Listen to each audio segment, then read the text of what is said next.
Boa noite a todos. Nós estamos começando um evento que eu acredito que vai ter muito sucesso, porque o tema é muito interessante, é do dia a dia, é palpitante, vão haver inúmeras possibilidades de discussão e eu gostaria de que existem vários colegas extremamente qualificados, doutora Juliana, doutor Enio, doutor Chamier, doutor Ayrton Massaro, doutor Ayrton Arruda, que vão, no final do webinar, produzir uma discussão muito interessante. Eu gostaria, então, para dar início, sem mais perda de tempo, chamando a doutora Juliana. A doutora Juliana é nossa colega muito querida, presidente do Departamento de Cardiopatias Congênitas da SBHCI, está fazendo um excelente trabalho e ela vai nos falar sobre... Enio, o título, por favor, que eu estou sem o título aqui. A Juliana vai falar sobre... o título da palestra dela é O Meu Paciente Tem um FOP. Quando que eu devo encaminhar ele para a intervenção? Boa noite, todo mundo. Juliana, boa noite, obrigado por participar. Está contigo agora. Obrigada, Enio. Obrigada, Raul. A gente tem trabalhado tanto quanto a pandemia permite, né? Boa noite a todos. É um prazer para mim estar aqui nesse grupo seleto que eu tenho acompanhado no último ano mais de perto. Eu vou ter a incumbência de mostrar para vocês um paciente com forame oval que eu devo encaminhar para tratamento. Esses são os meus conflitos de interesse. Eu presto serviço de consultoria e intervenção em cardiopatia congênita estrutural e esse é o meu paciente, uma jovem senhora de 41 anos. Ela foi admitida numa emergência com hemiparesia direita e afasia, teve um diagnóstico de AVC isquêmico em tomografia e foi internada para acompanhamento e investigação numa enfermaria de neurologia.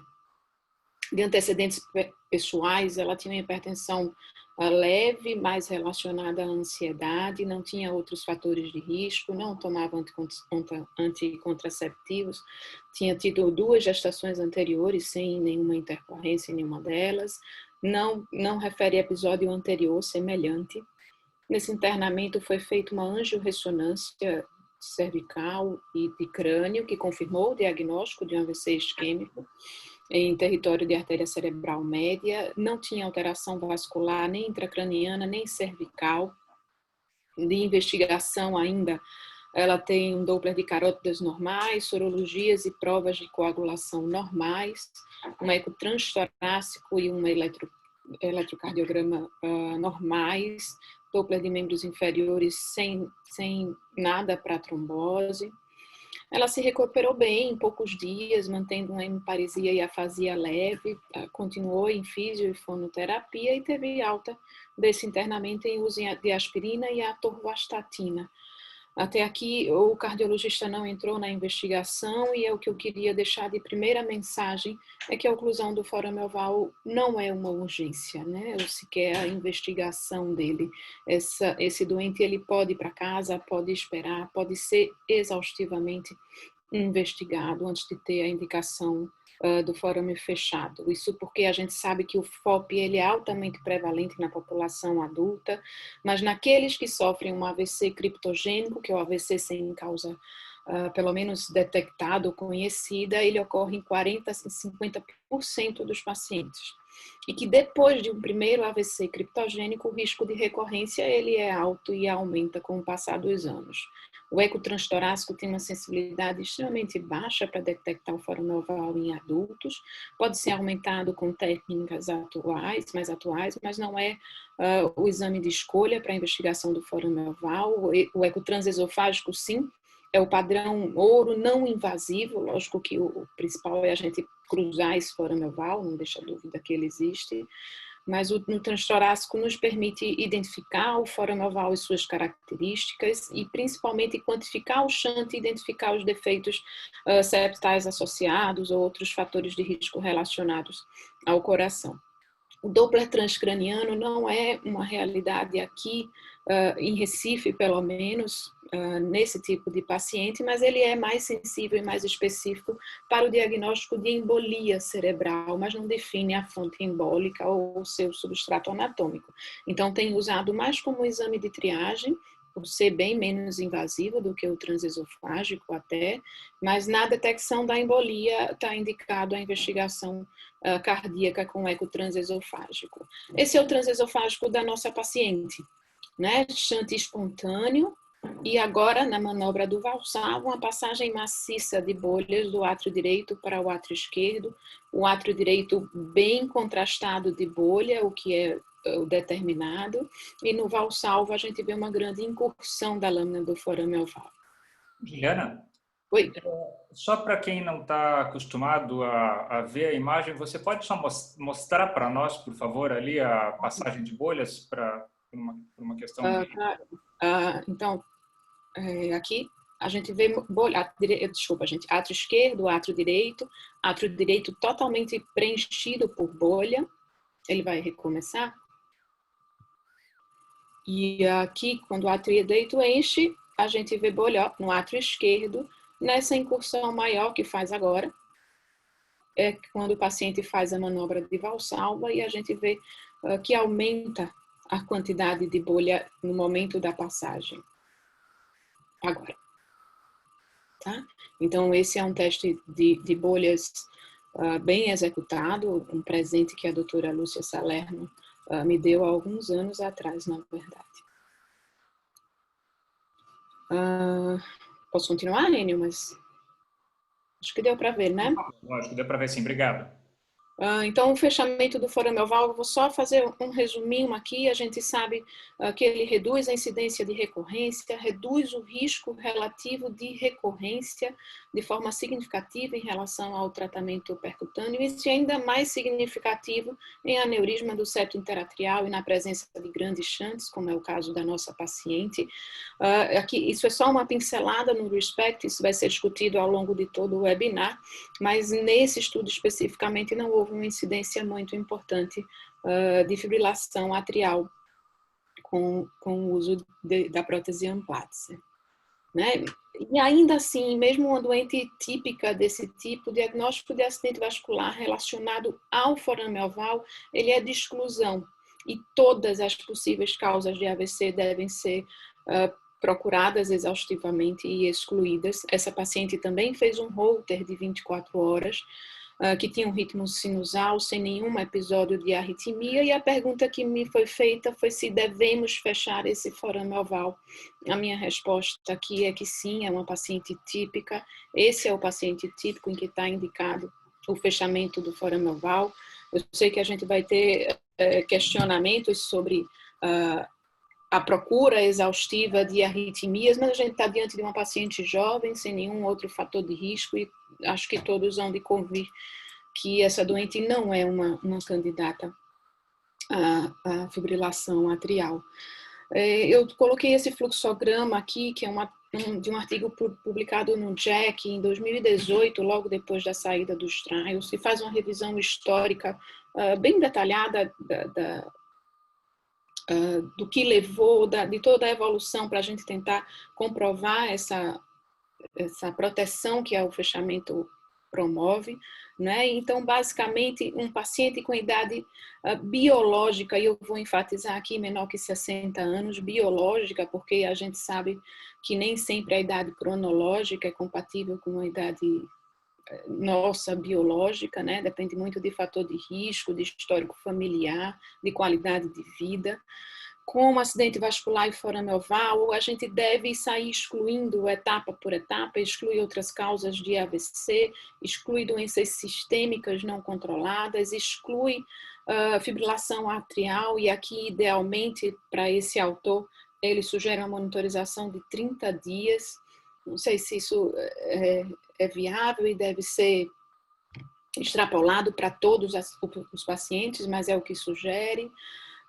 Excluir doenças que têm uma expectativa de vida menor, quando a gente vai dando não a cada resposta, sim, está indicado o forame oval, só enfatizando a busca da fibrilação atrial, e a gente deve sempre lembrar daquele forame oval que tem o maior risco de fazer embolia paradoxal. Eu vou só dar uma pincelada, já estourando aqui meu tempo, sobre outras indicações, né? A gente sabe que os mergulhadores, eles estão sujeitos à embolia paradoxal, principalmente naqueles doentes que já sofreram uma doença descompressiva em algum momento, mas atualmente a gente não tem recomendação sequer para triagem de forame oval nesse grupo de pacientes, mas naqueles que já sofreram algum episódio de síndrome descompressiva e apresentam FOP, está indicado sim a oclusão ou mudança de profissão ou de hobby.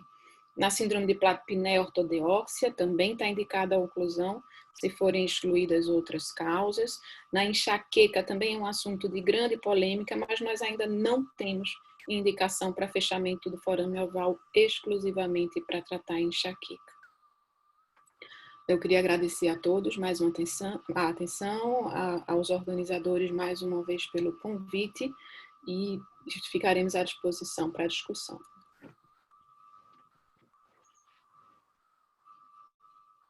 Se puder descompartilhar a tela por enquanto, isso. Ok, acho que agora foi. Ótimo. Excelente. Juliana, muito obrigado pela tua apresentação. Um caso bonito que você tinha para apresentar para a gente. A gente vai ter a oportunidade, então, de discutir na sequência do webinar aqui as indicações, as controvérsias, né, sobre isso aí. Mas eu queria só... A ideia aqui é a gente fazer alguma coisa mais interativa. Por favor, quem tiver comentários, tem os bate-papos aqui. A gente pode ir olhando aqui as colocações de todo mundo.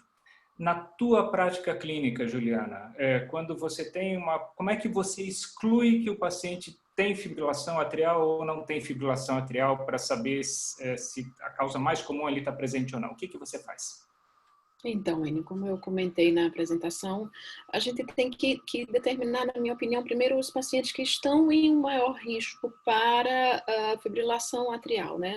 Nos doentes jovens, sem fator de risco, sem aumento atrial, sem doença cardíaca que justifique, sem uma hipertensão, eu não vejo muito sentido em você sair procurando exaustivamente uma fibrilação atrial em algum momento da vida do dia ou outro. A gente vai fazer episódios de extracistolia, de palpitação, mas fibrilação atrial nesse grupo ela não é prevalente. Então, eu investigaria mais exaustivamente a fibrilação atrial nos doentes mais velhos, em torno dos 60 anos. Como eu falei, a idade biológica é importante. Então, a gente tem fechado, sim, forame oval patente em doentes maiores, mais velhos que 60 anos, mas sem doença aterosclerótica importante, sem nenhuma outra comorbidade mais importante, um doente biologicamente jovem. Esses doentes, a gente precisa investigar um pouquinho mais a fibrilação atrial,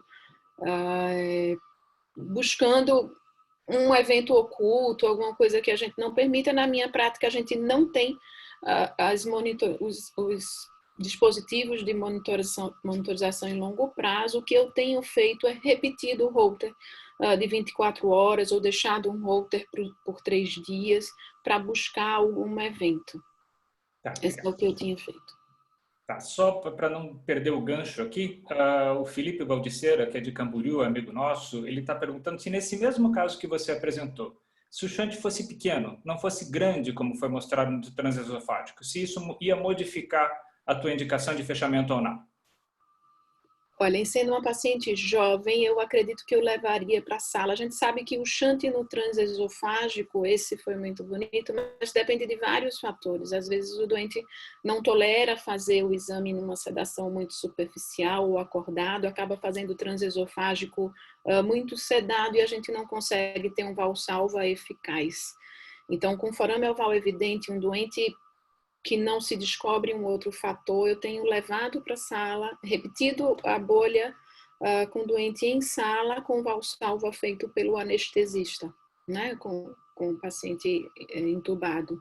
E na grande maioria dos casos, a gente tem uma significativa passagem de bolha, principalmente porque é feito ainda para sensibilizar mais pela punção de veia femoral, que a gente sabe que o fluxo é direcionado para o forame oval, é de onde vem a boa parte desses êmbolos. Então, nesse caso específico, se eu não tivesse um valsalva tão bonito, eu levaria para a sala, sim, com o intuito de fechar, mas repetiria antes o teste. Obrigado.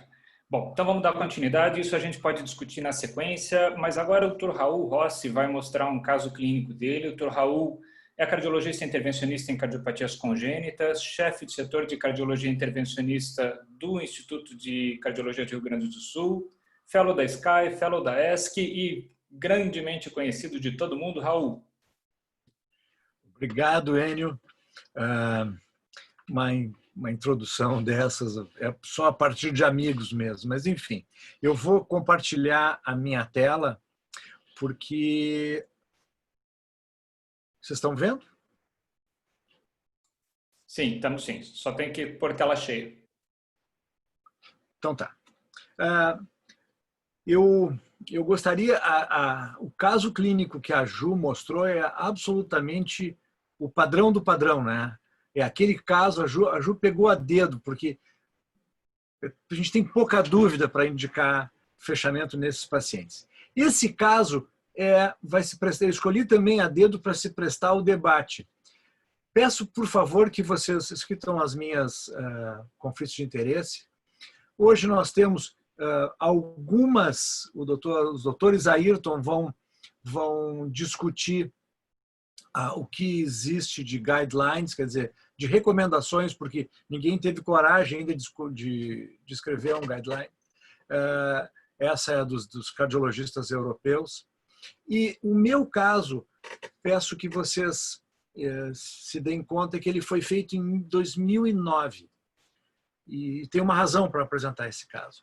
Essa é uma senhora de 45 anos, do sexo feminino, extremamente ativa, professora universitária, chefe de um pós-graduação aqui na cidade, orientadora de doutorado, uma pessoa muito ativa. E ela era completamente rígida, nenhum fator de risco. Ela teve 2 episódios de hemiparesia direita. Um seria o Ayrton Massaro, que vai rir da minha cara, mas uma coisa equivalente a um wake-up stroke, ela acordou hemiparética, melhorou horas depois. Isso foi tratada com aspirina pelo seu clínico, não foi completamente investigada e aí 6 meses depois ela repetiu o evento. Ela tem uma história de enxaqueca com aura e no momento que ela me procurou, ela usava varfarina e estava adequadamente anticoagulada. É uma senhora que pesava na época 50 e poucos quilos, era pequenininha, exame clínico completamente normal. E ela me trazia tomografia, ressonância de encéfalo normais, sem evidência de infarto isquêmico, Doppler de carótidas, Holters.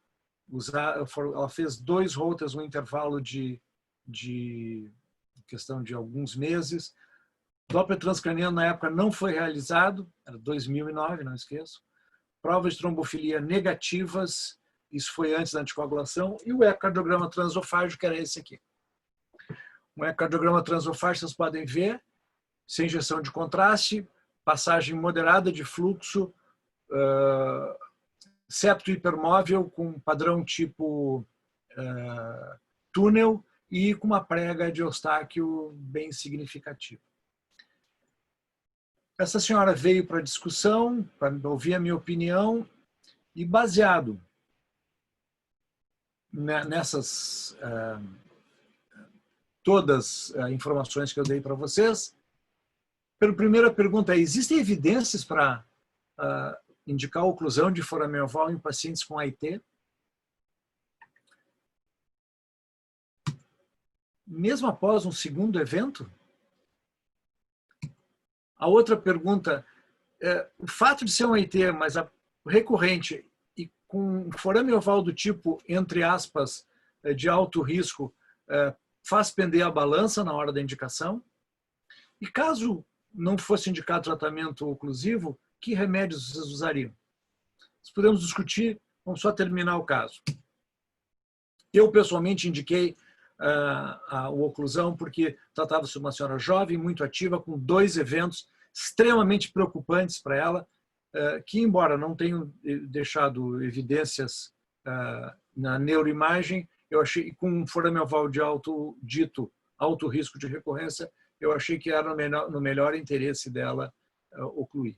Não havia, no momento, informações, o RESPECT 1, a primeira parte do RESPECT, sem a evolução a longo prazo, não tinha saído, mostrando que é, pelo menos, discutível o uso em pacientes com AIT.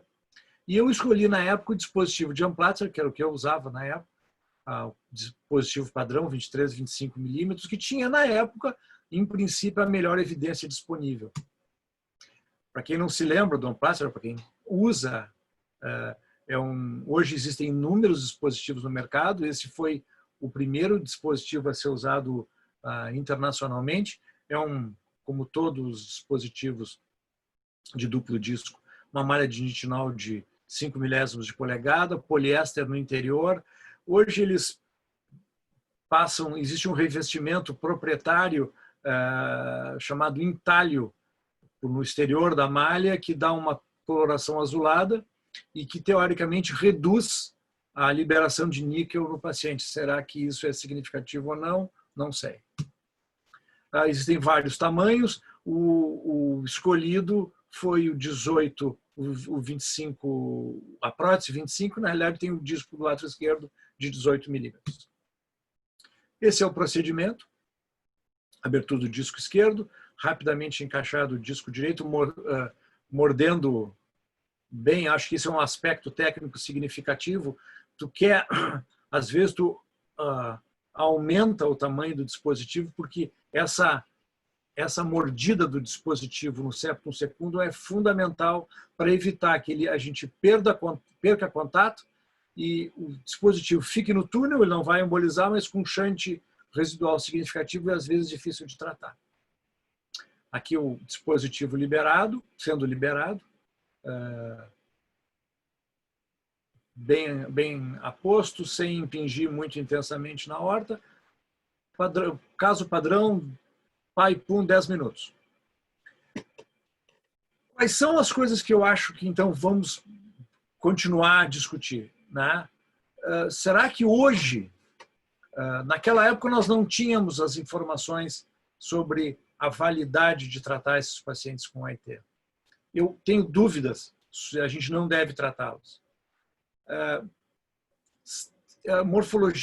Uma morfologia dita agressiva do forame oval é mandatório para indicação clínica?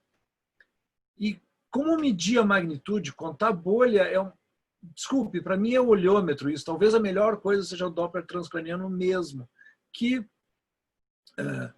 só nos últimos anos foi normatizado o seu uso, foi comprovado o seu valor e, consequentemente, está em uso clínico para todos os pacientes atualmente. E a última pergunta que eu gostaria de deixar para vocês é: nos indivíduos que têm forame oval com essa morfologia, será que algum dia nós vamos poder pensar em profilaxia primária? Eu gostaria de deixar vocês com essa foto desse experimento, que na realidade eu peguei na internet, mas é uma coisa que é interessante no sentido de que é a vida isso, não é? Chama-se efeito Dunning-Kruger, que é, na realidade, a superioridade ilusória. Ou seja, se tu no fundo, esses caras da psicologia da Princeton descobriram, ou documentaram em 99, que o sumo da história é que se tu for incompetente, tu não sabe que tu é incompetente. E a única maneira de tu não ser incompetente é estudar, experimentar. Então, eles traçam esse interessante gráfico que, numa das coordenadas, está segurança, confiança e superioridade. Opa, desculpe. Opa. Não sei por que... Perdão. E embaixo, conhecimento, experiência, habilidades comprovadas. Então, sempre se começa, quando existe muita segurança e superioridade e pouco conhecimento, com o chamado pico da estupidez. Com o tempo, a gente tem a descida do aprendizado. Quando a gente aprende, estuda muito, a gente acaba ficando um pouco desiludido, porque a gente sabia tudo. Com o tempo e com o conhecimento e com a experimentação, a gente tem a subida da experiência, onde a gente cruza a fronteira da razão e no final a gente consegue a tal da escalada da iluminação, conseguindo chegar no platô da sabedoria. Eu acho que o fechamento foramen-oval está experimentando o início da subida, da escalada de iluminação. A razão já está instalada. Nós temos que aprender como beneficiar de modo completo todos os nossos pacientes. Termino com essa frase do Nobel de Literatura: Times they are changing. Muito obrigado pela companhia. Raul, vou te fazer uma pergunta. Fale. Deixa eu só Como é que eu faço para isso aqui? Interromper compartilhamento. Isso. Perfeito. Fala, Chico. Seguinte, uma das coisas que hoje em dia se valoriza, até para indicar o procedimento... Acho que tu pode ligar a tua câmera, Chico. Não estou te vendo aqui. O pessoal vai fugir.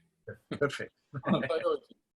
Mas estava te perguntando o seguinte, hoje em dia está se valorizando o tamanho do forame oval como um dos critérios para indicação, como sendo um forame de risco. Como é que você avalia isso? Simplesmente pelo eco? Você usa alguma medida de extensão do forame, tipo balão, por exemplo? Ou como é que você faz isso? Bom, essa pergunta é muito importante, especialmente para as pessoas que estão iniciando nesse caminho. A maioria dos forames ovais usa uma prótese tamanho médio e deu. Em alguns casos, como tu está colocando muito bem, tu não tem certeza. Às vezes tu cruza com a guia rígida, o forame delamina 10, 15 milímetros. Bom, o que nós vamos fazer com esse paciente? Isso não é o trivial ligeiro. Então, ter mais informação sobre o forame oval, sobre a morfologia do septo é interessante.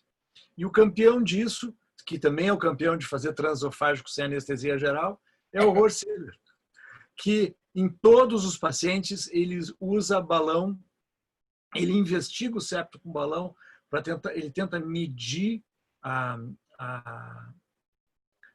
extensão do túnel, o diâmetro real, e isso em alguns pacientes pode ser extremamente definitivo na escolha do dispositivo, até a gente chegar ao ponto de usar um dispositivo de comunicação interatrial. Está de acordo? Concordo contigo. Raul, parabéns pela tua palestra, especialmente pelo teu final filosófico. Gostei, como de costume, ali. Você botou um monte de dúvidas ali que a gente vai ter oportunidade de discutir depois, mas eu queria botar mais uma, que quem mandou para nós foi o nosso grande amigo Adriano Dourado, que está aí conosco. Adriano, prazer. Grande Adriano! E o Adriano está perguntando, além daquelas tuas dúvidas todas, como é que você age com o paciente com trombofilia para prevenção primária? Está indicando ou não está indicando? O fato de ter trombofilia, a indicação não é? Eu sei que a coisa... Nada, esse é o próximo webinar. Mas de qualquer forma, perguntamos, vamos responder. Tá certo. Adriano, é uma pergunta que só um cara experiente como tu podia fazer, porque existem milhares, centenas ou dezenas de trombofilias, né? As trombofilias que nos preocupam mais são as trombofilias que causam trombose venosa profunda, como o fator 5 de Leiden. Até porque a gente não sabe de onde vêm os trombos mesmo, né? Que fazem a embolia paradoxal pretensa. Eu acho que no momento não existe ciência para fazer profilaxia primária, mesmo em pacientes com trombofilia. Por outro lado, se o paciente tem uma trombofilia, faz uma trombose venosa profunda, faz uma embolia pulmonar, azar que ele tenha ciência ou não. Isso eu fecho o forame oval, porque 20% dos indivíduos que fazem embolia pulmonar fazem acidente vascular encefálico. Então, tem um trabalho que saiu no Journal, no GACC Interventions, acho que uns 2 anos atrás, eu não consigo achar referência mais. E o cara, na realidade, fazia profilaxia primária nesses pacientes mais graves, mas ciência não tem. Ok, obrigado. Bom, só queria avisar, a gente normalmente tem aqui um linkzinho que a gente pode fazer as perguntas, mas acho que deu um bug no sistema aqui e não tem. Então, por favor, quem tiver pergunta, vai pelo bate-papo que a gente vai tentar acompanhar, tá? Na sequência, então, é o meu prazer chamar meu grande amigo Dr. Francisco Chamier, que é chefe do setor de defeitos congênitos e estruturais do Serviço de Cardiologia Intervencionista do Hospital dos Servidores do Estado no Rio de Janeiro, mestre em cardiologia pela UERJ e fellow da SCAI. Chamier vai falar para nós sobre o que a gente aprendeu no segmento a longo prazo dos pacientes. Por favor.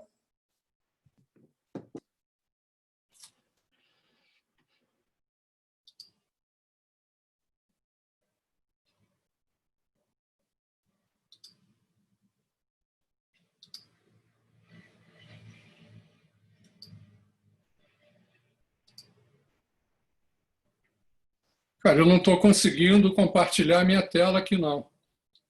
E olha que eu faço isso toda semana. Eu não sei o que é esse programa aí. Deve estar com algum bug, porque eu não estou conseguindo. Então, são 2 bugs, porque também não tem o question. Denise, você pode, por favor, pôr os slides do Dr. Chamier na tela? Deixa eu ver se vai agora. Eu fiz uma adaptação. Agora vai. Ele pediu uma atualização aqui que eu não tinha feito, sei lá por quê. Bom, de qualquer maneira, desculpem essa... Vocês estão vendo aí meus slides? Sim, está bem claro. Pode ir. Estamos vendo, Chico. Beleza. Eu queria, então, pedir desculpa inicialmente por isso aí. Em segundo lugar, dizer que estou muito feliz de estar aqui com vocês. Agradecer a presença de todo mundo e é um prazer enorme estar com nossos colegas aqui, o Ayrton, o Enio, o Raul e a inexorável Juju, que nos deu um grande prazer de aceitar participar desse webinar. O que a gente vai falar para vocês é o que a gente aprendeu no evolução, no follow-up longo desses pacientes com forame oval fechado com dispositivo. A primeira coisa que a gente aprendeu é que é um superior ao tratamento clínico, seja com antiagregação, seja com varfarina, e ainda não há uma comparação direta entre a oclusão de forame e os novos anticoagulantes, mas certamente alguma coisa que deve sair em breve aí sobre isso. Embora a gente tenha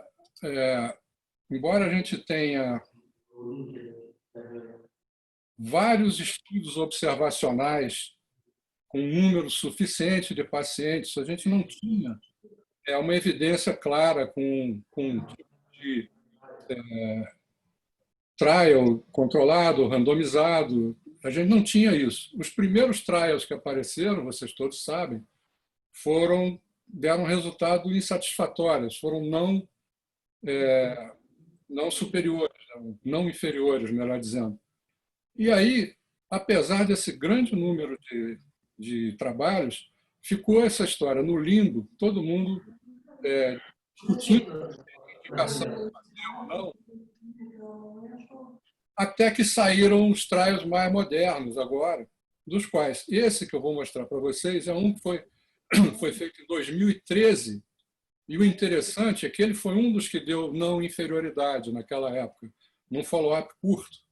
Quando foi revisto esse caso, esse trial, com um follow-up de 5 anos, aí ele começou a mostrar superioridade.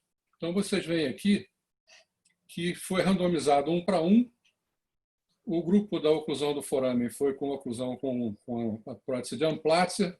O tratamento clínico era um tratamento misto de antiagregação com anticoagulante. Isso ficava a critério do médico que acompanhava o paciente.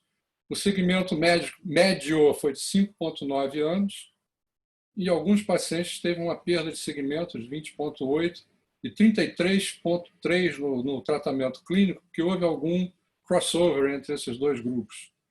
E o resultado do evento primário, final, é que 18 pacientes só apresentaram AVC no grupo da oclusão contra 28 pacientes que apresentaram AVC no grupo do tratamento clínico.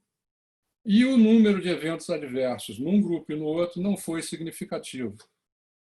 A gente vê aqui do lado direito as curvas atuariais e a gente observa que elas começam absolutamente iguais e depois elas vão abrindo e a curva da oclusão do foramen vai se mantendo melhor do que a do tratamento clínico. Quando a gente compara os trials recentes que a gente tem, de 2017, e o Defense, que veio de 2018, eles todos têm um resultado muito semelhante. Eu não vou entrar em detalhe nisso, porque isso, quem quiser pode pesquisar na literatura, mas a gente vê que todos apresentam a superioridade com relação ao AVC e o número de eventos de complicações são mais ou menos iguais. A outra coisa que a gente aprendeu é que o procedimento de oclusão do foramen é seguro e eficaz. Então, quando a gente observa no longo prazo, e esse aqui é longo prazo mesmo, ele pegou 201 pacientes que tinham um ROPE score médio de 6,6, um segmento de 12 anos, médio, que variou de 10 a 17 anos, o que é bem importante isso. Esse grupo teve um sucesso de 100%, presença de shunts residuais de 3,3%, sendo que desses, só um recebeu o segundo dispositivo. Os outros eram considerados não significativos do ponto de vista hemodinâmico. Esse grupo apresentou 13 óbitos na evolução que não estavam relacionados ao fechamento, 1% de AVC, 2% de sangramento e 2,5% de fibrilação atrial ao longo desses quase 18 anos de evolução. Desses casos, um caso apresentou um episódio 5 dias após o procedimento, certamente relacionado a ele. Os outros 4 casos foram com 2, 7, 10 e 11 anos, que deixa dúvida se realmente essa fibrilação era devida ao procedimento. A outra coisa que a gente aprendeu é que a oclusão do forame oval no idoso é tão segura e eficaz quanto no jovem. Isso é uma coisa importante porque muitas vezes, pelo menos comigo acontece isso, às vezes a gente pede um procedimento de uma pessoa acima de 60 anos e o seguro-saúde quer negar o procedimento dizendo que ela não está nos trials e, portanto, não tem indicação.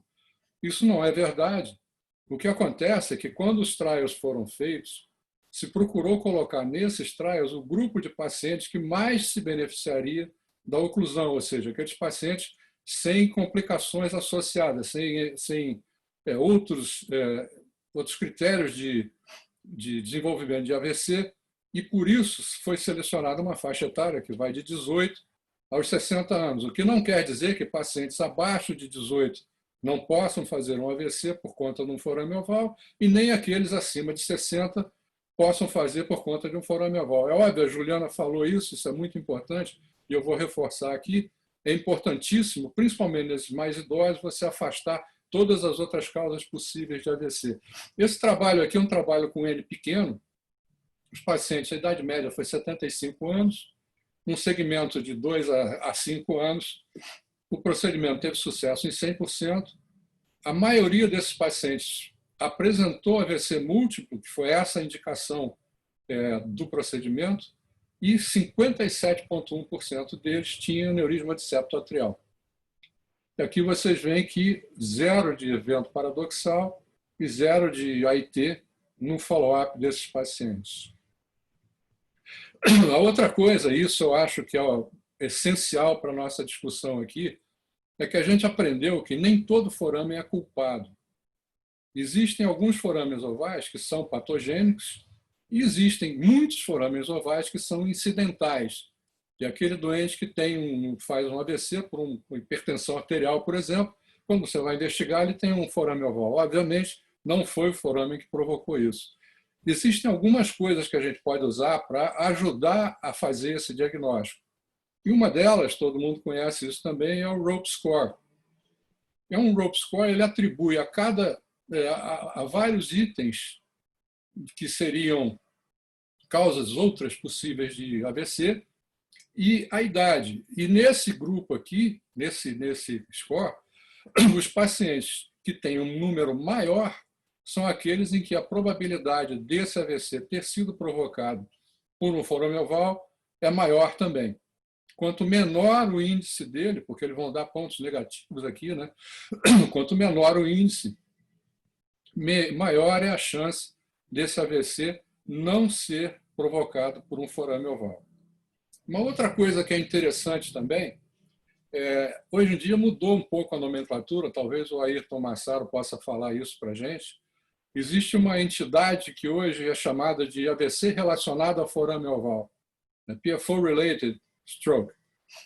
Um dos critérios para se fazer esse diagnóstico, que pode ajudar a gente nisso, são aqueles pacientes que têm aneurisma de septo atrial, pacientes que têm grande shunt direita e esquerda, pacientes que têm trombose venosa ou propensão a trombo, como seria o caso dos trombofílicos, pacientes que tiveram AVC numa artéria-alvo, que tem um território típico de embolia, e aqueles que não têm fatores de risco para aterosclerose. Esses dados ajudam a gente poder selecionar esses pacientes da maneira correta. E a outra coisa, foi um trabalho interessante que saiu no ano passado, do Nakayama, em que ele analisa o que é um forame oval de alto risco baseado na morfologia desse forame. Então, ele considera os critérios para forame de alto risco, a abertura do forame. Quanto maior for essa abertura, maior é o risco desse paciente desenvolver um AVC. O comprimento do túnel, quanto mais longo o túnel, maior a chance de você ter um trombo passando por aqui, ficando preso aqui. A presença de septo hipermóvel, isso inclui também o aneurisma, ele considera septo hipermóvel qualquer movimento para um lado ou para o outro acima de 5 milímetros. E o critério clássico de aneurisma é uma excursão de 15 milímetros no máximo, ou de 10 para um lado e para o outro.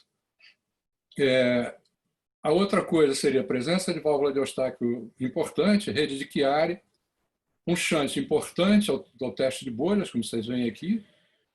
E isso eu achei muito interessante, porque eu ainda não tinha visto isso em nenhum tipo de trabalho, que é o ângulo que o foramen faz, a abertura do foramen faz para a veia cava inferior. Então, ele descobriu nos pacientes dele que quanto mais agudo é esse ângulo, maior é a chance desse paciente desenvolver um acidente vascular cerebral. E aqui vocês veem nessas curvas, a maioria dos pacientes que apresentou o AVC tinham esse tipo de critério aqui, foramen largo, largo shunt e o septo hipermóvel, que foram considerados os dois critérios independentes de preditivos, né, de AVC. E aqui vocês veem que quanto ele dá esse score, ele atribui um ponto a cada item desse, e os pacientes que têm mais de 2 são aqueles em que a incidência de AVC é maior. Então, isso talvez também seja uma forma da gente poder agir com esses pacientes e raciocinar em cima desses casos. E a outra coisa que é importante, que é uma coisa que eu discuto muito aqui entre os meus médicos, meus clínicos e as pessoas que me encaminham pacientes, é o problema da fibrilação atrial. A gente sabe que a oclusão do forame aumenta o risco de fibrilação atrial. Mas será que isso é importante mesmo? Será que esse aumento de incidência da fibrilação é uma coisa tão significativa assim? Eu procurei na literatura e encontrei um trabalho do grupo do Dr. Sievert, que é o ídolo do Raul Rossi, porque faz eco transesofágico sem anestesia, e ele estudou 1.349 pacientes, usando 9 dispositivos diferentes. Ele usa todos os dispositivos que tem na literatura e alguns que ainda fazem teste com ele lá. Um segmento de 38 a 20, mais ou menos 28 meses, que é um segmento bastante razoável. Desses pacientes, 3,9% apresentaram fibrilação.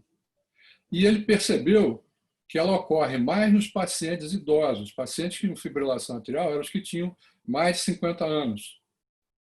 O tempo de aparecimento dos episódios de fibrilação, a maioria deles depois de 4 semanas do implante do dispositivo, alguns com 6 meses depois e outro aqui com 116 meses, que eu botei um ponto de interrogação aqui. Duvido que essa fibrilação tenha sido relacionada ao procedimento, né? Em termos de evolução, Doentes que tinham apenas um episódio paroxístico, 43,3%, sendo que em 9,2% desses ela recorreu. A maioria não houve recorrência. A fibrilação atrial foi persistente em 52,8% e permanente em 3,8%. Em termos de complicação nesses pacientes com fibrilação, um caso só de AIT, imediatamente depois do procedimento, e 2 casos de AVC em pacientes 21 meses e 2 semanas depois. E o interessante, ele descobriu, é uma coisa interessante mesmo, porque não tem sentido nenhum isso, pacientes que botaram mais de um dispositivo não desenvolveram fibrilação atrial. A outra coisa que a gente vê também a respeito de fibrilação atrial é essa meta-análise fez a comparação entre os 5 primeiros trials, né, que saíram, e ele observou que, primeiro, no Closure One, o número de casos de fibrilação atrial foi maior do que nos outros, no Reduce também, e, curiosamente, foram os 2 trials em que usaram mais de um dispositivo, ou seja, dispositivos diferentes para fazer o procedimento, sendo que a maioria dessas fibrilações foi transitória e elas não persistiram, em 71% dos casos. Então, para concluir, o que a gente aprendeu nesse tempo todo? É que nem todo forame oval é causa de embolia paradoxal. Então, é importante definir quais são os pacientes que mais se beneficiam da oclusão. A oclusão do forame é superior ao tratamento clínico em pacientes selecionados. A gente viu isso claramente nesse tempo todo. E a oclusão do forame é segura e eficaz num grupo selecionado de pacientes, o mesmo grupo na qual ela é superior ao tratamento clínico. A oclusão do forame é segura também em idosos. Outra vez, o idoso também é gente, ele também tem direito de ter o seu forame fechado se ele tiver indicação e não tiver nenhuma outra causa possível para esse AVC. O risco de fibrilação atrial após a oclusão não deve ser usado como justificativa para a não realização do procedimento. Ou seja, a fibrilação atrial não é um dado tão importante que impeça a oclusão do forame oval de ninguém. Isso é uma coisa que tem que ficar muito bem clara para que não haja problema na hora que você indicar o teu procedimento com relação, por exemplo, a um plano de saúde ou a um clínico. É fundamental a atuação conjunta com os neurologistas. É importantíssimo porque eles vão ajudar muito a gente no diagnóstico diferencial desses pacientes, eles vão nos encaminhar esses pacientes sendo avaliados de uma forma correta. E é importante que a gente traga eles para junto da gente para familiarizá-los com os procedimentos. É muito difícil, às vezes, para um clínico imaginar que um procedimento invasivo, que você vai colocar uma prótese no coração de uma pessoa, possa ser quase que inócuo, comparando com remédio. E, finalmente, os guidelines precisam ser atualizados. Eu vou deixar vocês com uma frase que acho que se aplica bastante a esse problema do forame oval. A frase diz o seguinte: para aqueles que acreditam, nenhuma explicação é necessária. E para aqueles que não acreditam, nenhuma explicação é possível. Essa frase foi atribuída a algumas pessoas. Por exemplo, Inácio de Loyola, no século XII, é um a quem essa frase foi atribuída. Outra pessoa a quem foi atribuído isso foi um filósofo e escritor, Franz Werfel, no século XIX, um austríaco. Mas eu acho que, no fundo, quem criou essa frase foi um filósofo da era moderna, que vocês todos conhecem, porque ele adora colocar isso no final das aulas dele. Pessoal, muito obrigado pela atenção. Excelente, Xavier. Muito obrigado. Super embasada a tua palestra, como de costume. Adorei que o idoso também é gente. Isso foi defesa em causa própria. Nós todos estamos felizes com isso. Pessoal, a gente está com mais de 200 participantes, tem um monte de pergunta aqui. Certamente a gente não vai conseguir dar atenção a todas elas agora, mas, por favor, a gente vai responder todas essas perguntas por e-mail. O que não for discutido aqui, a gente vai tentar, entre os palestrantes, responder uma a uma, para nada ficar pendente aqui. A gente tem um congresso bem grande de cardiopatia estrutural na Alemanha, que é o CSI, e lá tem uma sessão bem interessante que se chama, é uma sessão de controvérsia que se chama Hildig versus Hildig. Na verdade, é o Dr. Hildig que ele faz o pró e o contra ele próprio, né? E aqui nós vamos fazer uma sessão semelhante, só que é Ayrton versus Ayrton. Então, o próximo tema vai ser uma avaliação crítica dos guidelines da Associação Americana de Neurologia. E a gente tem o prazer de contar aqui com a presença do Dr. Ayrton Massaro, de São Paulo, que é neurologista do Sírio-Libanês, doutor em neurologia, fellow da Academia Brasileira de Neurologia, da Academia Americana de Neurologia e da American Stroke Association, que vai contar para a gente do neurologista, e o Dr. Ayrton Arruda, do Espírito Santo, cardiologista intervencionista, doutor em cardiologia e fellow da SCAI e do IPCI. Dr. Ayrton Massaro, o que o senhor tem para falar para nós das... Boa noite a todos. Está compartilhada a tela, não? Sim, muito obrigado. Então isso está ótimo. Ayrton, primeiro... bota em apresentação. Vou botar. Eu só estava tentando não atrapalhar aí vocês. Perfeito. Primeiro, eu estou em minoria aqui com os cardiologistas, mas eu sou sempre amigo dos cardiologistas do Brasil, então eu estou sempre entre os amigos. E também eu estou aqui fazendo parte, talvez, de um advogado do diabo. O neurologista ele é sempre complicado. Quando você está com estudos em endarterectomia, o neurologista não é um bem também, porque é aquele que indica as finezas do exame neurológico e das complicações, né? Então, às vezes as pessoas não gostam muito. Mas aqui eu acho que o grande ponto, eu tenho uma história longa, porque eu treinei em Nova York em 89 a 91, e era o começo do foramen oval, e justamente naquele serviço, que foi com pessoas que fizeram bastante estudos de eco, que é o Roma e os outros, e a gente estava muito ligado a eles em causas cardíacas, de embolia e as novas causas. Então, o FOP era uma coisa importante e não era, na época, um assunto cardiológico. Ele virou depois quando entraram as próteses, né? E aí eu acho que a coisa, como bem demonstrou o Rossi, ela teve uma evolução de conhecimento, de desconhecimento, né? Que a gente não entendia muito bem alguns parâmetros.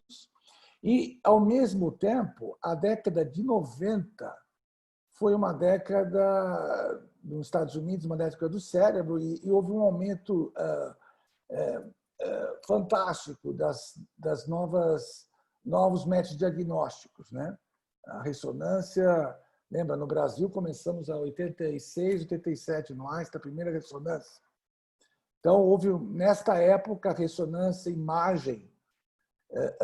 imagem de vasos também, e isso tudo foi concomitante, né? E foi concomitante também uma melhor classificação dos AVCs. Então, eu vou colocar esse ponto aí para a gente poder conversar. Um pouquinho só. Bom, aqui eu coloquei essa questão de fechar ou não fechar, porque tem gente que é como a política atual, né? Há alguns defensores que são tão fervorosos, né? Que estão de um lado ou de outro, e a gente precisa tentar tirar um pouquinho essa capa e tentar entrar um pouquinho nos trabalhos, que cada vez mais, eu acho, tentam esclarecer.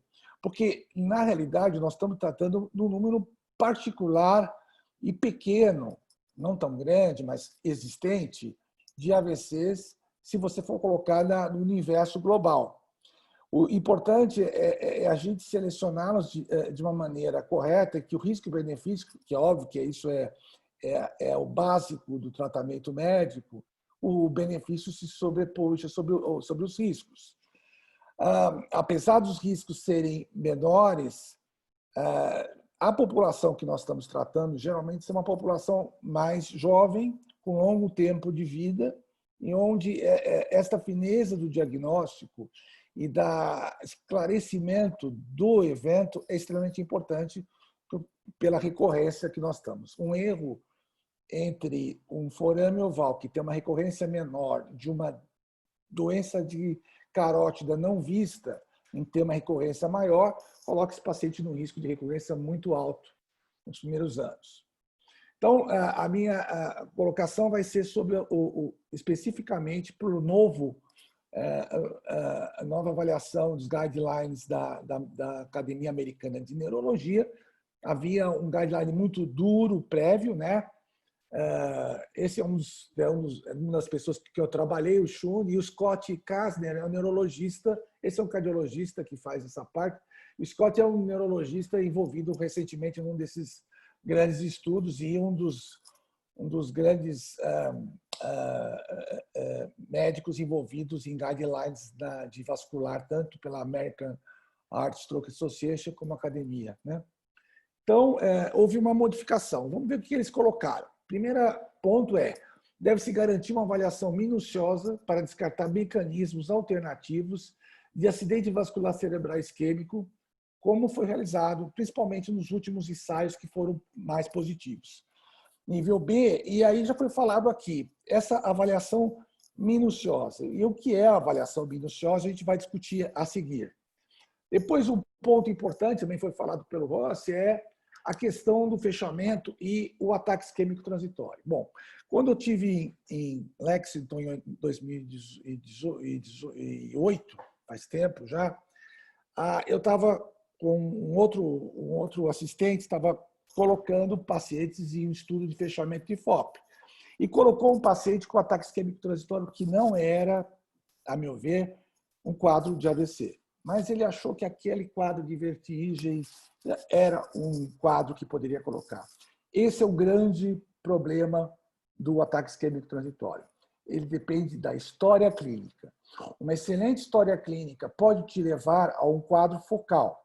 Por exemplo, o Ross comenta para a gente que o quadro dele, da senhora, teve 2 eventos de hemiparesia. Mas o que leva o neurologista a ficar em dúvida é que a hemiparesia foi no mesmo lugar e foi repetida. Então, pode ser que nesses casos você tem que procurar, pode ser não, você vai ter que procurar uma causa focal de recorrência de evento, mesmo que seja ataque isquêmico transitório. E a recorrência no mesmo local, de um mesmo quadro clínico, dificilmente é uma embolia, já que a embolia tem uma fração de possibilidades em vários territórios muito maior. Então, esses dados que a gente usa para avaliar ou ter na história clínica do ataque isquêmico transitório são fundamentais para identificar, primeiro, se é um AVC ou não, se é vascular ou não, se foi um quadro topográfico, e isso que ajuda muito. A topografia vascular ela é muito precisa. Então, a gente tem muita certeza quando você tem um sintoma clínico muito topográfico. Aí você tem a certeza que aquele local só pode ser vascular e não uma outra doença neurológica, tumor, outras coisas, que já tem uma expressão neurológica maior. Mas, assim mesmo, a gente precisa das imagens. E aqui é importante, porque os estudos começaram a ficar mais positivos quando a gente começou a selecionar e tirar ataque isquêmico, que fazia vamos dizer,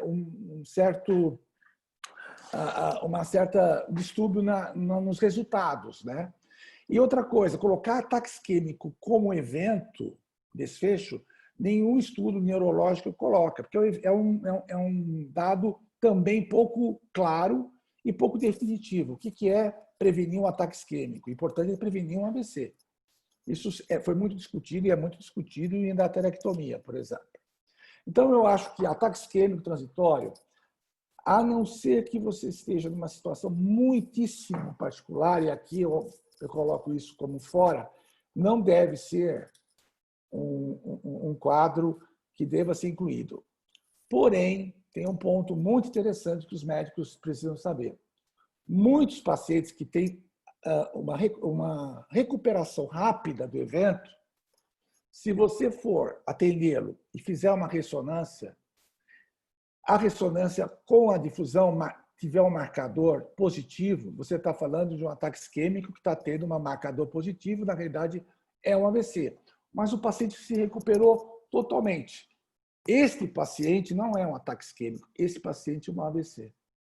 Então, é importante, quando a gente trata a IT como um AVC numa fase aguda, a gente vai pegar aquele caso que tem maior risco, geralmente com difusão positiva, que é um AVC que recuperou um AVC minor, que recuperou em 20 minutos, meia hora ou 1 hora e deixou um marcador. Seguindo isso, aqui são os diagnósticos mais importantes na emergência que você tem e de longe a enxaqueca é. Porque a enxaqueca, em alguns pacientes, ela pode ter fenômeno focal. Há pacientes com enxaqueca que desencadeiam, depois da dor, um quadro focal que dá uma afasia súbita. Ele tem dificuldade para falar relacionado à enxaqueca. Alguns sintomas sensitivos também são muito comuns nesses pacientes. E depois, um outro ponto importante são crises que muitas vezes podem não ser crises, são focais, como crises de afasia ou crises focais motoras, que podem se assemelhar e você tem dificuldade de diferenciar. Fora a característica de paralisia de Bell e outras que são mais fáceis da gente ver, mas às vezes não é tão simples assim. Então, é um universo e há um erro, mesmo com o neurologista, de 20% de diagnóstico de ataque isquêmico transitório. Então, eu acho que é um diagnóstico que não deve ser incluído a priori nos pacientes, principalmente com tantas dúvidas que nós temos. Depois nós temos que entender e fazer um estudo global, tanto do cardíaco, né, da aorta, da parte arterial extra-intracraniana. Nós temos doenças intracranianas em jovem, hoje no Brasil, por doença aterosclerótica, que não tem carótida. Carótida é normal. Fazer um ultrassom aqui, o Doppler, não dá. Muitas vezes eu tenho uma patologia que é mais proximal, e se eu fizer um ultrassom de carótida, eu perco. Então, eu tenho que ter uma imagem tipo ou ressonância, angiorressonância, ou angiotomo, de toda a circulação, desde a sua origem do arco até lá em cima, para eu afastar uma doença vascular. Se eu não tiver isso, eu não afasto totalmente uma doença vascular arterial, principalmente naquele caso que tem uma recorrência do mesmo sintoma. Então, isto na minha prática clínica não é o que acontece na maioria das vezes. As pessoas se contentam com o ultrassom e elas nem avaliam a parte intracraniana. Eu tive um paciente recente internado numa unidade de um hospital grande de São Paulo que não fizeram a parte intracraniana. Ele tinha uma estenose intracraniana, um paciente de 50 anos com fator de risco aterogênico importante, história de morte familiar, pai com infarto do miocárdio jovem, tudo isso. Então, é o que a gente vê na maioria das vezes. E muitas vezes tivemos já casos de dissecção de aorta, de carótida, que você quase não vê, e foraminal, que foi fechado na fase aguda. E aí um outro ensinamento que a Juliana deu não é um fechamento, tem que ser feito por uma equipe multidisciplinar e não deve ser feito na fase aguda, porque o erro de você fazer um diagnóstico etiológico nesta fase é alto. É sempre importante você rever, recuperar e reanalisar e ver essa evolução no primeiro mês, se você não tem outra etiologia possível. E aí nós entramos entre as inúmeras causas cardíacas, em especial as paradoxais, que levam muito uma característica diferente, que é levar a parte venosa para a parte arterial, e aí você tem toda a discussão da importante trombofílica, que, apesar de ser importante, a gente não deve usar a pesquisa de trombofilias como a gente vê a ESMO hoje em dia, porque tem um alto custo. A pesquisa de trombofilia arterial ela não tem indicação por não haver clara a relação entre os estudos, por exemplo, deficiências e doença arterial, mas quando você vai para a parte venosa, que aí nós estamos falando de foramen oval, ela é fundamental. Mas ela é fundamental e deve ser feita numa sequência clara, né? Eu faço o diagnóstico, eu faço todos, eu vejo que tem uma embolia paradoxal e aí eu vou nessa fase. É óbvio que a história clínica, como muitos hematologistas fazem, por exemplo, história de trombose familiar, precoce, jovem, é interessante você ter essa história já, inclusive, discutindo na fase aguda, porque você já começa a ter dados positivos. Mas a investigação ela tem que ser feita, e muita dessa investigação sofre com alterações da fase aguda. Você só vai poder repetir em alguns meses. Então, ela tem que ser feita nesse contexto, né? E vou mais ainda. Hoje em dia, em jovem, a gente tem feito muito ressonância magnética. Eu tenho uma paciente recente que teve uma afasia, tem uma embolia cortical, tem um forame oval com bastante shunt, não em repouso, só mais em Valsalva, mas ela tem uma passagem grande, e tem uma displasia ventrículo direito arritmogênica pela ressonância, que vai ter que ser discutido isso num caso. Então, eu acho que a gente tem que olhar, às vezes a gente tem a antifosfolípide que tem lesões do miocárdio pequenas trombóticas. Isso acontece algumas vezes. Então, e não aparece no eco transesofágico. Então, isso está sendo discutido bastante na literatura médica. Então, embolia e o diferencial é extremamente importante, principalmente nessa população jovem, onde você aumenta. E aqui, só para lembrar, o Interstock tem um estudo interessante, onde mostrou as principais causas de AVC, que são a embolia cardíaca de grandes vasos, pequenas artérias, outras vasculites, que são muito... E quando você não acha nenhuma dessas, ela é chamada de desconhecida criptogênica. Só que esse termo ele é mal utilizado em muitos bancos de dados. Eu coloco o desconhecido e você vê que na América do Sul o desconhecido é enorme, se você for comparar com países desenvolvidos. E por que acontece isso? Porque na América do Sul ninguém faz exames, né? Fazem imagens, mas na hora de você ver artérias, você faz menos, e na hora de você ver o eco transesofágico, que é o standard ouro, muito poucos, e muito menos ainda, desculpe, é o Holter. Então, eu preciso ter aquela palavra minuciosa e global, vai fazer muita diferença, porque o cego, aquele médico cego, vai falar que eu tenho um AVC criptogênico. Se o seu serviço tem mais do que 20% de AVC criptogênico, tem um problema. Pode ver. Tem algum problema porque você não está identificando as causas mais comuns, e muitas delas são embólicas cardíacas, são áteros, que não são enormes, são pequenos, mas são importantes, não é? E eu tive o prazer de ter uma das discussões, porque criou-se um nome para esses êmbolos de causas indeterminadas, chamado ESOS, Embolic Stroke of Indeterminate Source. Por que isso? Porque se viu que aqueles casos que você não achava a causa, eles eram muito característicos de êmbolo, tanto para a história como para a imagem. E isso só depende pelo tamanho. A gente sabe que o tamanho do êmbolo é o que vai dar a clínica. Se eu tenho um tamanho grande, por exemplo, fibrilação, dá êmbolos grandes. Então, você para na cerebral média M1, você tem um infarto extenso.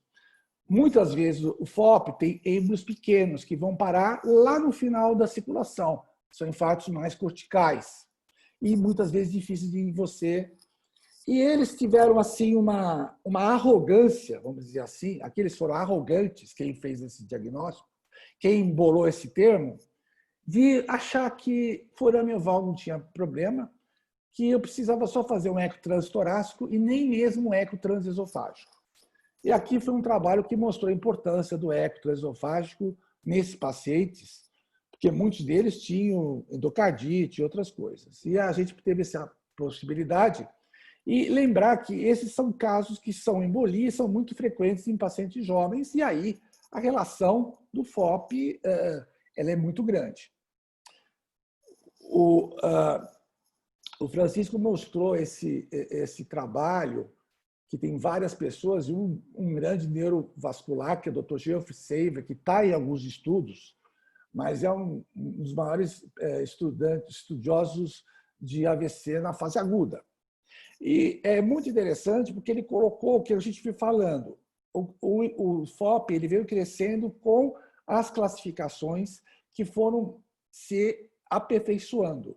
Cada classificação dessa melhorou o aperfeiçoamento da distinção entre os vários subtipos de AVC isquêmico.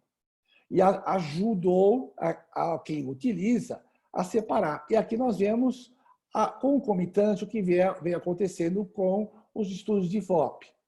Até como nós chegamos no ESUS, onde trouxe muito a discussão do fechamento e também o uso de anticoagulantes, já que tem 2 grandes estudos com os novos anticoagulantes, até que com esse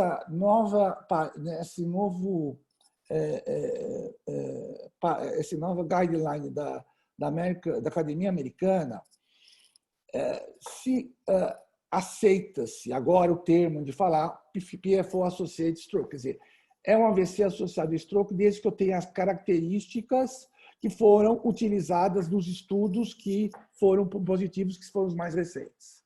Principalmente essa questão das características anatômicas, das relevâncias, das topografias, do diagnóstico diferencial. Bom, aí nós temos... estamos ultrapassando o tempo. Eu vou falar rápido, mas o AVC embólico é identificar a fisiopatologia. Eu podia ter um pouquinho mais, já que eu sou neurologista, uns 5 minutinhos a mais aí. Arterial ou cardíaca, embolia de origem cardíaca, eu tenho que entender. Então, eu posso ter embolias arteriais ou cardíacas. E aí, você tem a história, muitos pacientes têm enxaqueca. Então, um perigo da enxaqueca, muito associado ao FOP, e às vezes, se eu usar ataque isquêmico transitório, eu vou ficar com alguma dificuldade. Eu tenho que ter imagem, e eu tenho que ter um padrão embólico e afastar padrão de pequena artéria, e eu tenho que ter vascular que me ajude. E a imagem, às vezes, eu preciso das duas. Às vezes, a tomografia não ajuda na dissecção, e vou precisar das duas. E aqui é o que nós falamos de um AVC cortical ou cortical e múltiplo, o que aumenta mais uma fonte cardíaca. Mas vocês vejam, profundo, aqui o que nós temos? Uma avaliação estreitamento, aqui é uma doença aterosclerótica de grandes vasos. Aqui é uma embolia de uma placa que a gente conhece hoje, a gente estuda placa pela ressonância, de átero. Aqui é uma lesão de perfurantes por átero. Aqui é um paciente nosso que teve uma lesão jovem, que tinha forame, mas ele tinha uma dissecção da artéria cerebral média. E aqui é uma criança com alterações profundas e que tinha inflamação, que é as arteriopatias da criança que dão. Então, você tem todas essas possibilidades, profundos e mesmo corticais, que você tem. Mas os profundos são mais ligados a doenças arteriais. O eletroencefalo, a discussão da fibrilação, a questão prévia é muito pouco frequente, isso tem dados da literatura. Eu vou me colocar, acho que é 0,3% da frequência em pacientes mais jovens. A fibrilação atrial tem essa discussão que já foi colocada, e para nós isso aqui é importante para o neurologista, se tem ou não relação com as próteses. O paciente com menos de 60 anos, então, é o que a gente coloca de mais claro. O infarto de aparência embólica, nenhum outro mecanismo identificado, ele tem um potencial que deve ser discutido entre risco e benefício com a família. Então, menos que 18 anos, qual o problema? Aqueles fatores que eu já falei, arteriopatia, que você entra. Eu tive um paciente com 3 anos que queriam fechar.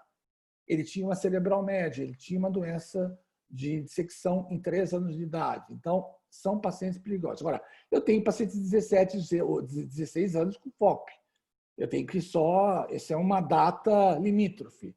Em mais de 60, você tem os outros fatores de risco que são muito importantes e podem alterar. E nós temos eu tenho 2 casos de FOP com pacientes que tinham uma síndrome paraneoplásica, que foi descoberto tumor.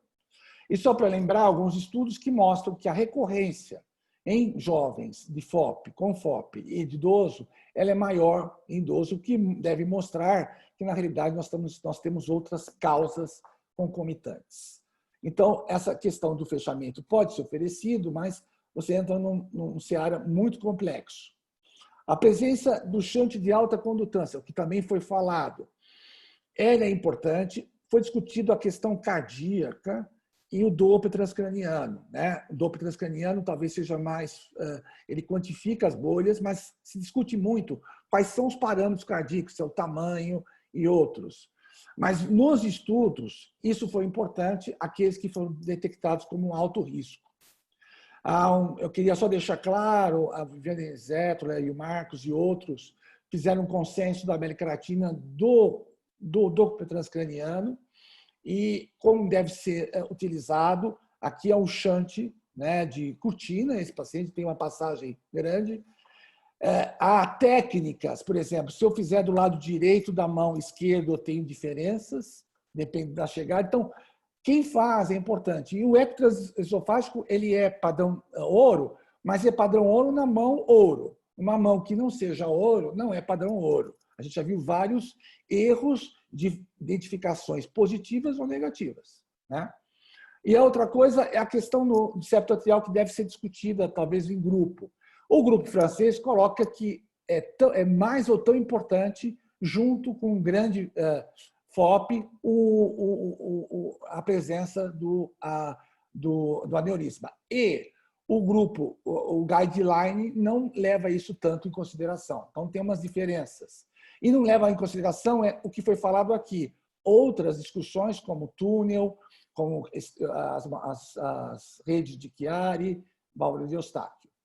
E eles colocam ainda fechamento em jovens lesões profundas. E aí é um perigo, porque esse aqui é um paciente que teve uma oclusão de um FOP, né, de uma grande artéria que foi canalizada em lesão profunda, mas ela é grande. Uma lesão pequena é pouco provável, e aí eu discordo, inclusive, desse guideline, é muito perigoso. Em pacientes que optam por receber a terapia médica, isolamento, fechamento FOP, os médicos podem recomendar tanto antiplaquetários como anticoagulação. E lembrar que foram estudados vários antiplaquetários, né? A gente fala da aspirina, mas teve outros, e como também outros anticoagulantes, e aí há alguns estudos que mostram tendências, mas não diferenças. Isso também pode ser discutido.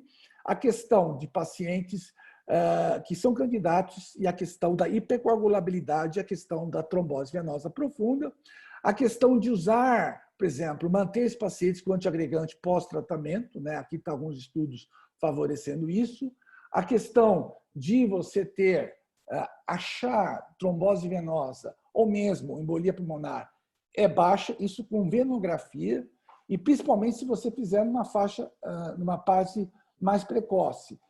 Talvez fazer um ultrassom depois quando o paciente está no consultório já foi. Isso tem que ser feito no primeiro dia. E aqui é só para finalizar isto, que um primeiro caso que a gente publicou, uma topografia típica de embolia, que é lá no final, a afasia de Wernicke. Um estudo de Doppler, e a gente usa o Doppler transcraniano e o eco transesofágico para bater a causa de condutância. Geralmente, os dois bons estudos, eles são concordantes. E você faz, obviamente, como foi falado, isso é um trabalho de equipe. Gente que faça neurologia vascular, que faça fechamento de FOP e seja cardiologista, que entenda dessas possíveis. E quem faz o diagnóstico também, que é fundamental, já que nós tivemos pacientes que foram para fechamento e foram colocados uma prótese menor. Quer dizer, o estudo ele é muito importante, anatômico, né? E só para levantar para vocês, cardiologistas, é a discussão de várias próteses. Agora está se falando nessa daqui, esse Nobre Stitch, que talvez pelos italianos teria uma diferença entre o shunt e os adversos, mas a recorrência de AVC, nesse estudo recente publicado na revista Neurológica Vascular, mostra que está relacionada a uma coisa que também foi pouco falada, que é o shunt residual. E era isso aí. Muito obrigado. Massaro, muito obrigado. Obrigado. Tem que fechar aqui. Desculpe, aqui tem que sair. Preocupe. Muito obrigado pela sua apresentação. Tem um monte de ponto para a gente discutir e agora a gente vai começar a discussão com Ayrton Arruda. É a última palestra nossa. Ele vai pôr os contrapontos do cardiologista nessas controvérsias. Ayrton. Deixa eu só fazer uma colocação. Eu acho que os colegas que estão em grande número ainda assistindo o webinar entendem por que o neurologista tem que fazer parte do algoritmo de investigação desse paciente. O Ayrton Massaro deixou muito claro que é fundamental termos esse tipo de conhecimento na hora de indicar ou não fechamento do foramen-oval. Obrigado.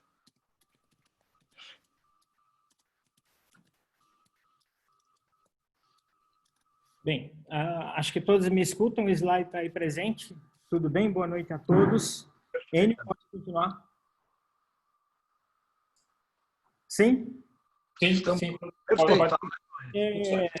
Bem, essa é uma sessão de grande peso, com uma sequência muito boa, e que não vou repetir alguns dos slides, mas tentarei fazer uma síntese do que é possível entender da nova diretriz e também fazer alguns pontos críticos dentro do que é possível, dentro do método científico e estatístico, do que a gente discorda um pouco da diretriz, né?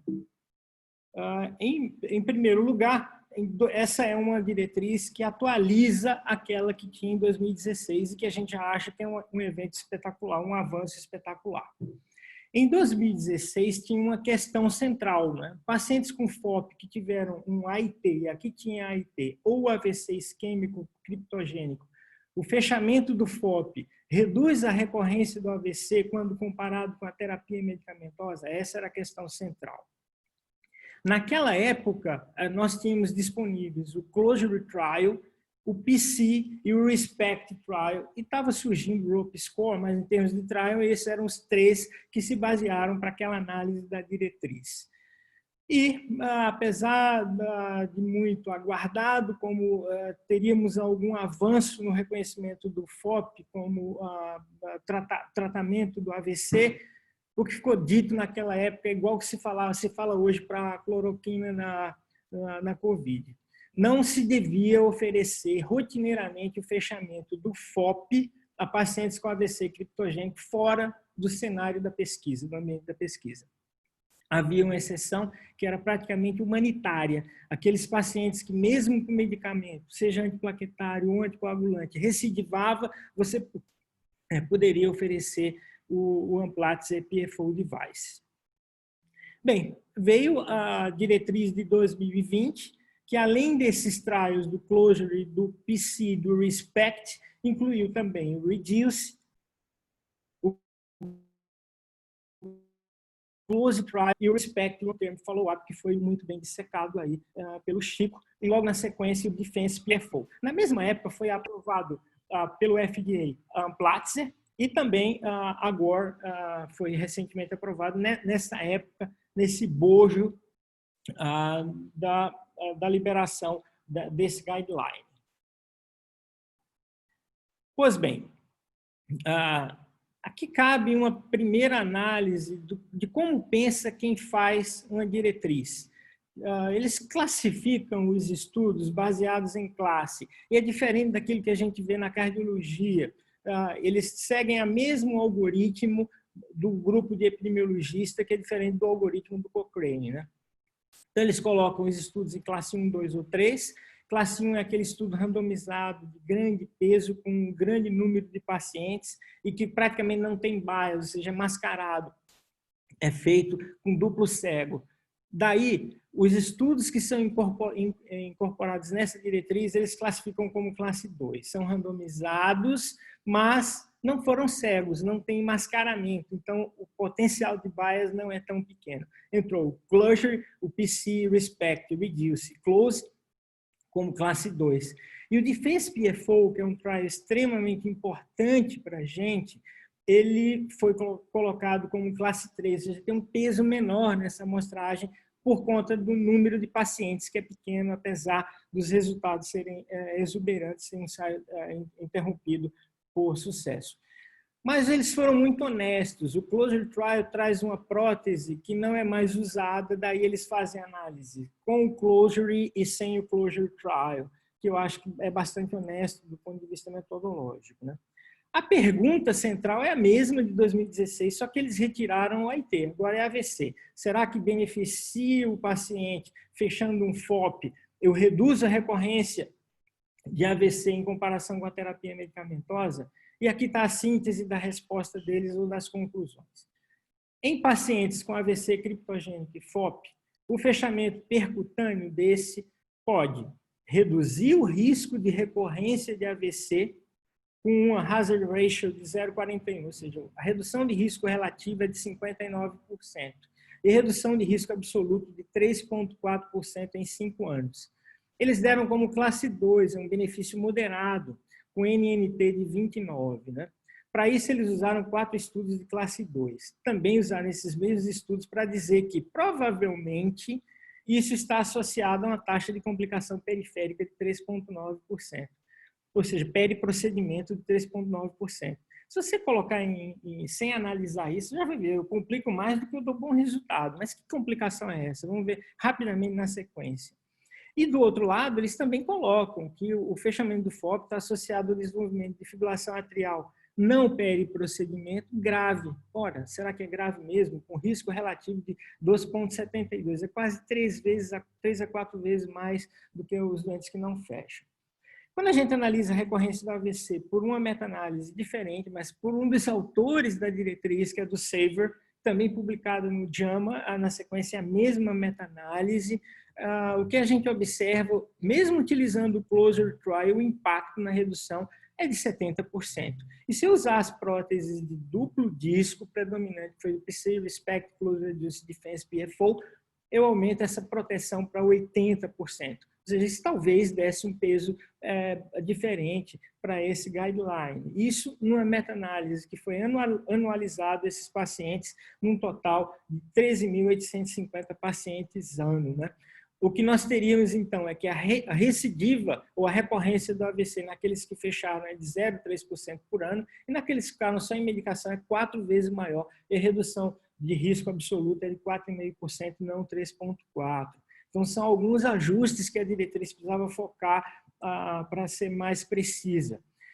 Por outro lado, que complicações são essas que deu 3,9%? Veja, se a gente pega os trials com duplo disco, os 4 grandes ensaios com duplo disco, nós vamos ter uma taxa de sucesso maior que 95%, nenhuma morte relacionada ao procedimento ou ao dispositivo nesses trials, nenhum AVC relacionado ao procedimento, e não houve necessidade de cirurgia de urgência, ou seja, esses grandes pilares da segurança não foram afetados.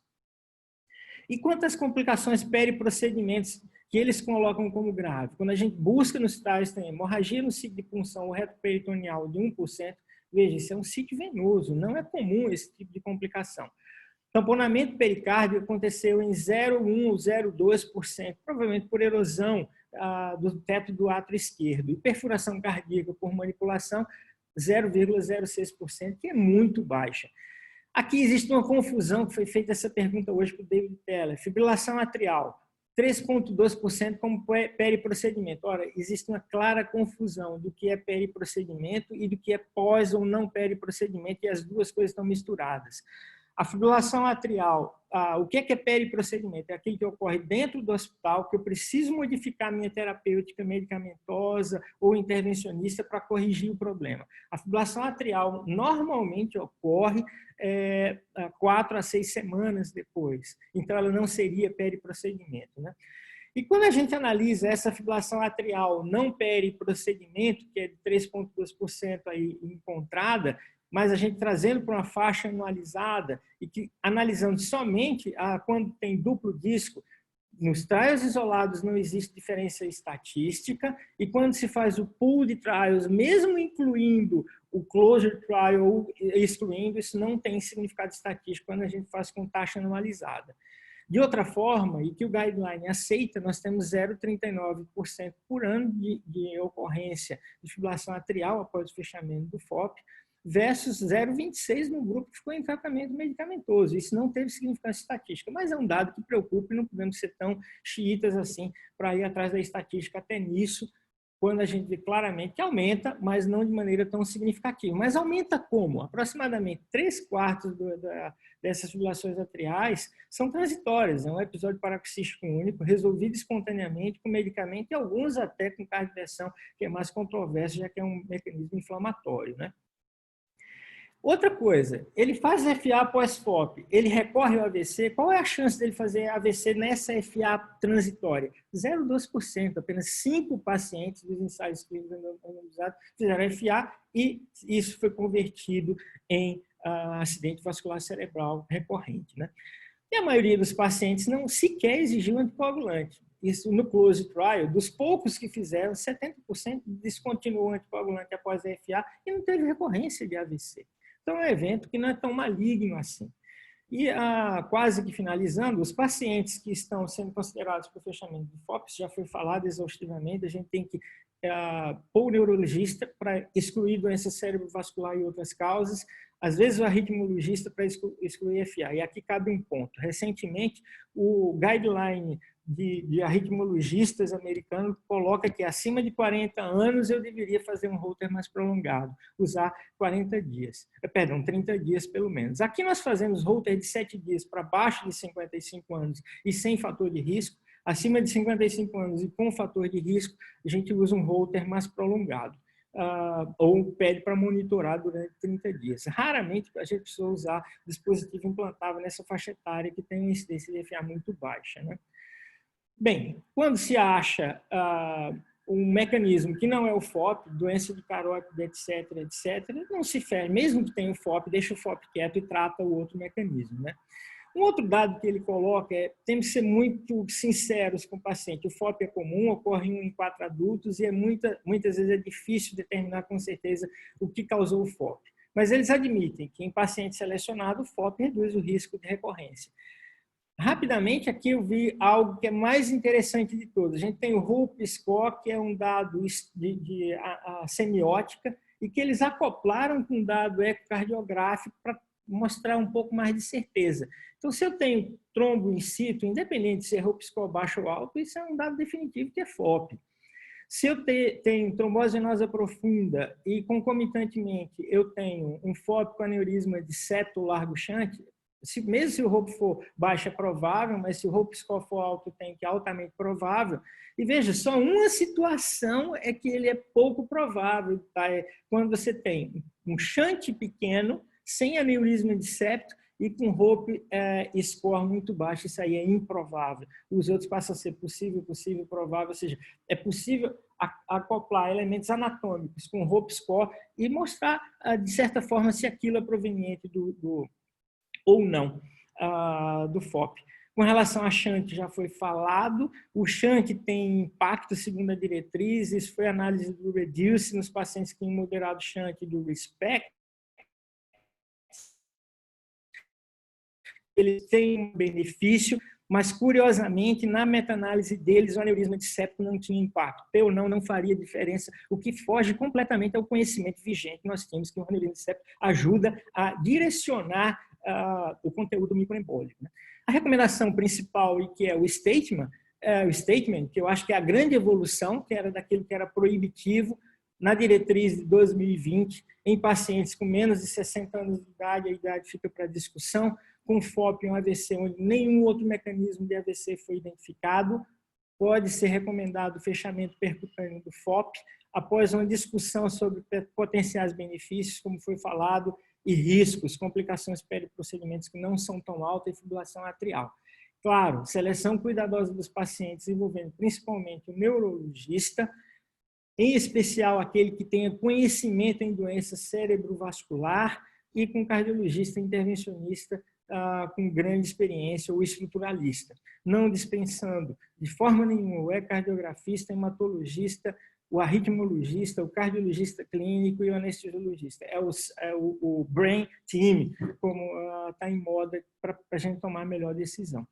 E eu lembro aos senhores que essa conversa continua na próxima semana,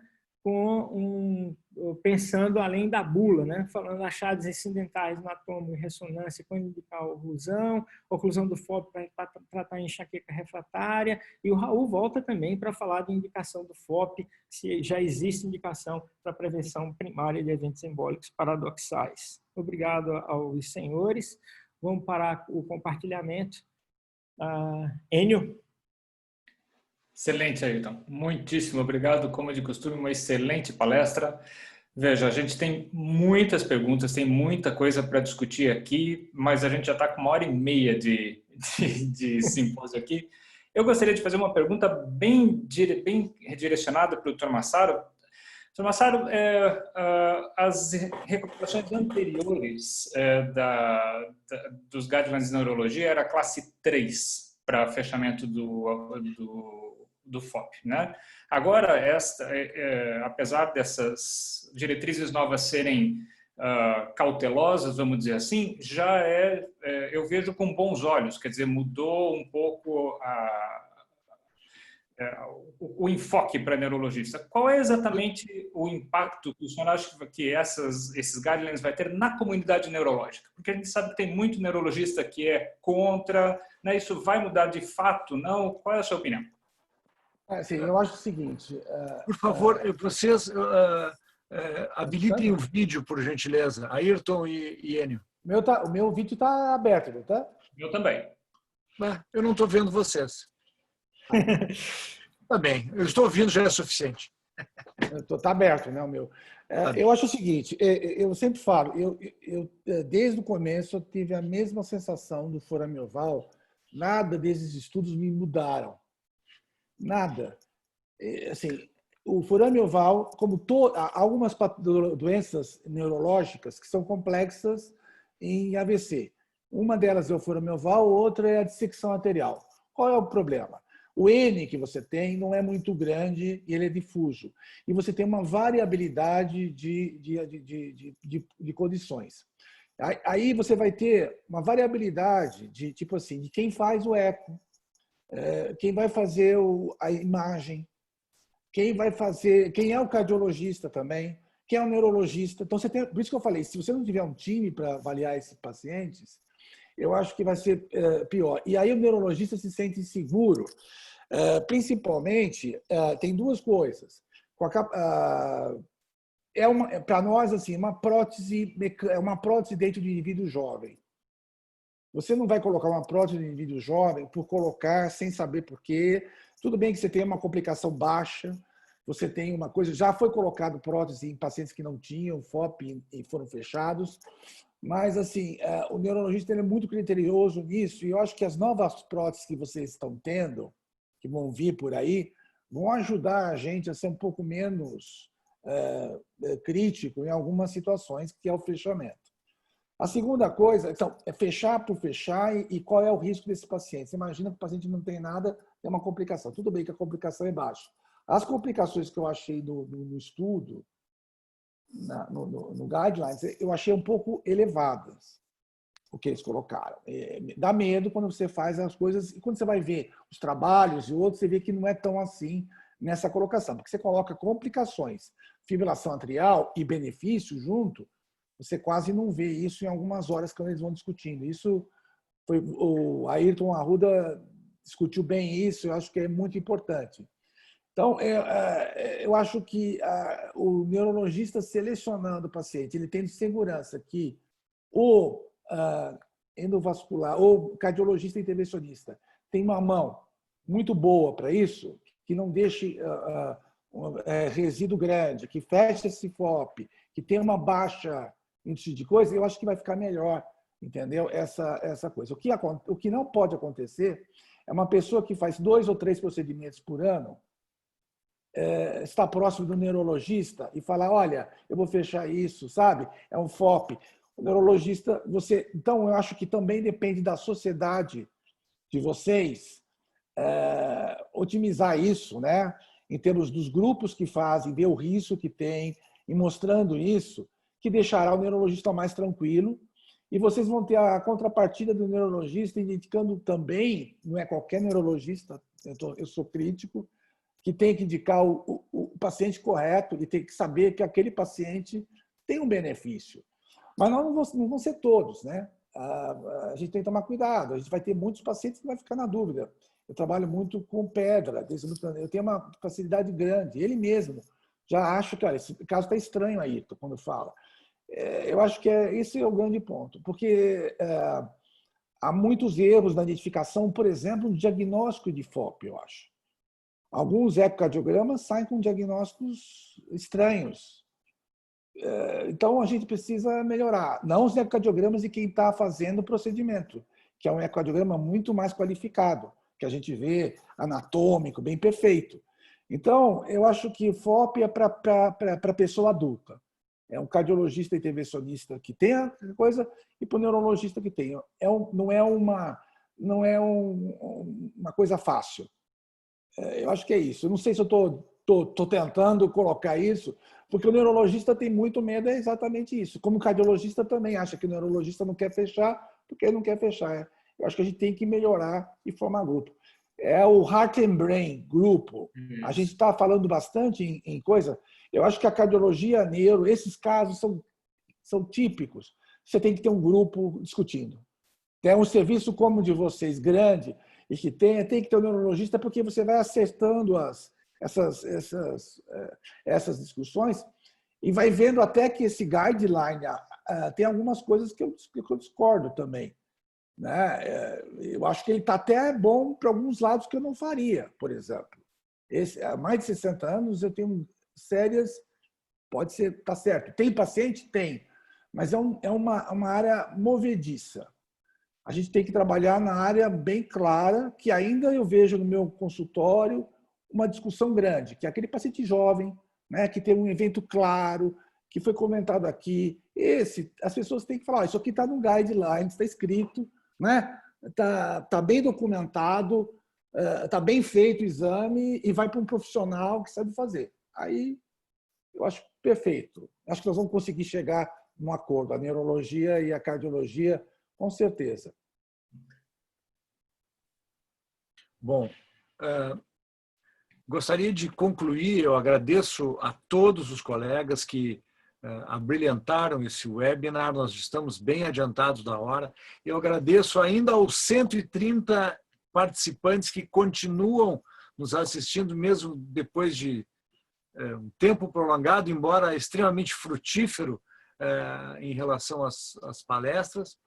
E eu agradeço muito ao doutor Ayrton e à doutora Ju, que se dispuseram a dividir suas experiências conosco. E eu convido a todos, encerrando, convido a todos para a semana que vem, nesse mesmo bate-horário, nesse mesmo bate-canal, a versão 2 do webinar com indicações fora da bula. Um grande abraço a todos. Obrigado pelo convite para vocês. Muito obrigado. Obrigado.